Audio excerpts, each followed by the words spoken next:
Proses menghadapi kematian.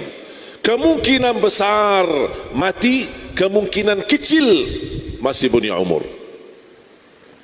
Dan nanti saya jelaskan kenapa saya berkata kemungkinan besar mati, kemungkinan kecil masih punya umur. Nanti saya jelaskan kenapa. Saya gali dan cari tahu lagi. Saya bertemu dengan hadis, namanya juga hadis tidur, doa tidur. Ternyata doa tidur juga ada dua. Tapi yang umum kita hafal, Bismikallahumma amutu wa ahya, atau Bismikallahumma amutu wa bismika ahya, atau Bismikallahumma ahya wa bismika amut. Itu yang kita hafal, itu umum. Tapi ada satu lagi, termasuk doa tidur, tapi subhanallah tidak ada juga kalimat tidur di dalamnya. Agak lumayan panjang, tapi insyaAllah kalau kita belajari, insyaAllah bisa kita hafal. Bismika Rabbi wada'tu jambi wa bika arfa'hu fa in amsakta nafsi farhamha wa in arsaltaha fahfadha bima tahfadh bihi ibadaka salihin. Udah hafal belum? Baru dengar ya? Baru dengar? Ikuti saya. Bismika Rabbi wada'tu jambi wa bika arfa'hu fa in amsakta nafsi farhamha wa in arsaltaha fahfadha bima tahfadh bihi ibadaka salihin. Setiap saya baca doa ini, jujur saja wallahi kadang-kadang tidak bisa menahan nangis. Sangat-sangat dalam doa itu. Bahkan ketika saya habis baca doa ini, saya bilang sama istri saya, mohon dimaafkan malam perpisahan. Kemungkinan besar dan tidak saya punya jaminan hidup sampai besok gara-gara doa ini. Setiap malam itu saya yang bahas sama istri saya, malam perpisahan. Sampai satu saat istri saya bilang, boleh enggak jangan bahas itu lagi. Saya bilang itu pasti proses kematian saya tidak tahu, makanya saya sebelum mati lebih baik minta maaf. Barangkali selama ini belum saya bisa menjadi suami yang baik, pasti ada kekurangan, kesalahan, mohon dibukakan pintu maaf. Coba artinya apa? Bismika Rabbi wada'tu jambi. Dengan namamu ya Allah saya berbaring. Dengan namamu ya Allah saya bangun, angkat. Fa in amsakta nafsi farhama. Sekiranya ya Allah nyawaku dipertahankan, rahmatilah. Dan sekiranya nyawaku dilepaskan, jagalah diriku sebagaimana terjaga hamba-hamba yang saleh. Ya Allah, ku ada bahasa dipertahankan, ada bahasa dilepas. Kalau memang dipertahankan nyawaku mohon dirahmati. Kalau belum masih punya umur dan dilepaskan nyawaku mohon dijaga sebagaimana terjaga hamba yang saleh. Ya Allah, ada apa?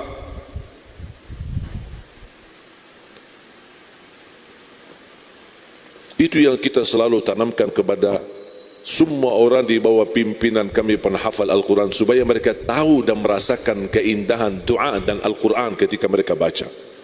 Tidak asal hafal doa, hafal wirid tapi tidak faham dan tidak bisa menhayati. Tapi sampai sekarang, sampai di saat itu saya menemukan dua doa tidur, dua doa bangun tidur belum terjawab penasaran saya. Justru menambahkan penasaran. Heran, ada apa ya Allah? Saya buka Al-Quran, saya baca seperti biasa. Tapi saya tidak tahu jawabannya. Belum saya tahu. Tapi saya sudah meyakini ada sesuatu yang terjadi di saat tidur. Apa itu? Prosesnya gimana? Saya belum tahu. Pas saya baca Al-Quran seperti wirid biasa, tilawah.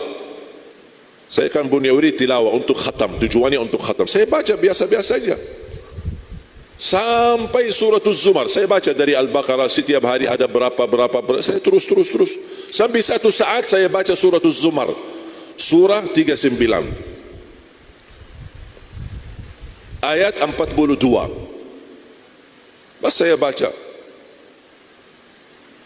A'udzubillahi minasyaitonir rajim. Bismillahirrahmanirrahim.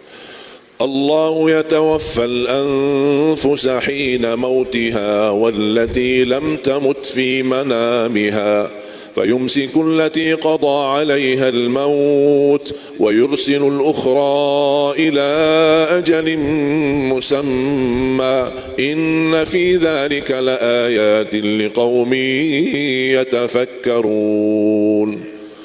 Pas saya baca ayat itu, saya teruskan, saya lanjut. Pas begitu lanjut ayat berikutnya, baru sadar, jawabannya itu yang selama ini saya cari. Saya balik lagi kepada ayat tadi.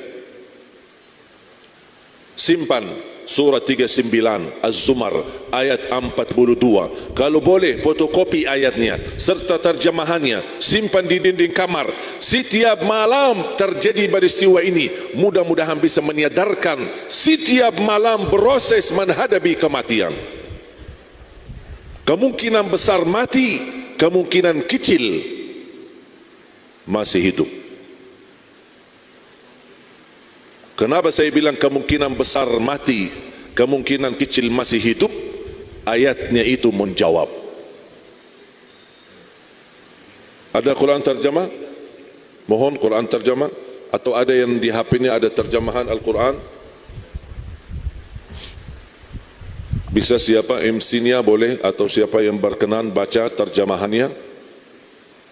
Saya ajak Bapak Ibu, doa yang selama ini kita baca, doa tidur maupun doa bangun tidur, terjawab di dalam ayat itu.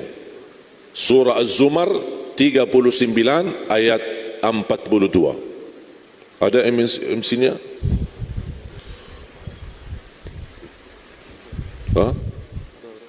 Ya bacakan, ada, kasih.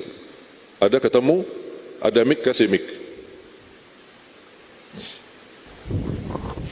Sebentar Bapak Ibu ya, dah buru-buru kan? Buru-buru? Kalau buru-buru saya tutup. Santai. Saya ajak Bapak Ibu menhayati ayat ini. Ayo mari kita sama-sama menhayati. Langsung terjemahannya. Allah memegang nyawa seseorang pada saat kematiannya. Ya. Dan pelan-pelan Pak ya. Karena kita tidak buru-buru. Ya, Ustaz. Jadi santai-santai, relax. Sampai besok tidak apa-apa. Kita lagi santai. Tolong perhatikan. Coba sekali lagi.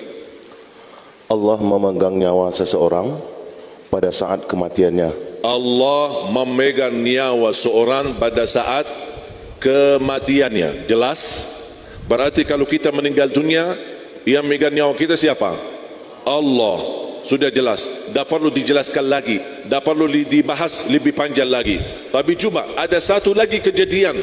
Dan ada bahasa dan wa. Kalau ada bahasa dan, ada keadaan yang sama tapi berbeda isinya. Coba lanjut. Dan nyawa seseorang yang belum mati ketika dia tidur. Dan nyawa seorang ketika belum mati di saat tidur. Maksudnya apa? Di saat tidur Allah memegang nyawa kita. Makanya ulama berkata tidur adalah kematian kecil. Bisa jadi kemungkinan besar jadi kematian besar. Coba lanjut. Ini sekarang Allah bahas lebih detail lagi. Maksud daripada Allah memegang nyawa kita saat tidur. Coba Allah jelaskan lebih dalam lagi. Terus. Maka dia tahan nyawa orang yang telah dia tetapkan kematiannya. Maka dia bertahankan nyawa. Kan sudah dimegang. Makanya di salah satu doa, Alhamdulillah telah kembalikan ruhku, yang kita baru saja baca. Telah kembalikan, berarti ruh kita pergi. Pergi ke mana? Allah memegang nyawa itu. Berarti sudah pasti Allah mencabut nyawa kita. Allah memegang nyawa kita. Itu sudah pasti. Tapi belum pasti dilepas kembali. Belum pasti. Yang sudah pasti diambil, dimegang nyawa kita, tapi belum pasti dikembalikan. Makanya kemungkinan besar mati, kemungkinan kecil masih punya umur. Bisa jadi satu saat kita buka mata Begitu melek mata, malah yang ada di depan kita mungkar nakir. Makanya ketika Bapak Ibu bangun, buka mata, masih ada di ruang kamar kita, masih di kamar tidur kita, ucapkan Alhamdulillah alladzi ahyana ba'dama amatana wa ilaihin nusyur. Sadari ucapan itu, hayati kalimat itu, karena baru saja dimegang nyawa kita oleh Allah, tapi Allah masih berkenan melepaskannya untuk punya umur lagi. Saya punya kebiasaan kalau bangun tidur, begitu buka mata, oh alhamdulillah, belum mungkar nakir ini. Karena bisa jadi satu saat dibangunin subuh, inna lillahi wa inna ilaihi raji'un, tak bangun-bangun. Pas begitu saya lihat di ruang kamar saya, oh alhamdulillah, alhamdulillah, alhamdulillah alladzi ahya'na ba'dama amatana wa ilaihi nusyur. Sampai saya 3 kali ucapkan alhamdulillah, alhamdulillah. Nikmat umur sangat mahal, nikmat umur sangat berharga. Allah masih berikan umur untuk menambah ibadah. Dan umur yang hakiki yang kita miliki, yang kita punya, cuma 1 hari, bukan 60 tahun, bukan 70 tahun, bukan 80 tahun, tapi umur kita 1 hari. Malam ini bisa dicabut, sudah pasti dicabut nyawa kita, tapi apakah dilepas punya umur lagi atau tidak? Berarti umur kita 1 hari. Nanti malam akan proses menghadapi kematian. Manfaatkan hari ini maksimal ibadah, ibadah yang terbaik, tahajud yang terbaik, duha yang terbaik, baca Quran yang terbaik, sedekah yang terbaik, silaturahim yang terbaik, akhlak yang mulia yang terbaik. Pimpinlah keluarganya dengan baik, karena bisa menjadi hari ini hari perpisahan. Kalau masih punya umur lagi, semangat lagi untuk memberi yang terbaik agar meraih ridha Allah subhanahu wa ta'ala. Coba lagi. Dan dia lepaskan nyawa yang lain sampai waktu yang ditentukan. Dan melepaskan nyawa sampai ke waktu yang ditentukan oleh Allah subhanahu wa ta'ala. Diambil dan dikembalikan, diambil, dikembalikan, diambil, tidak dikembalikan.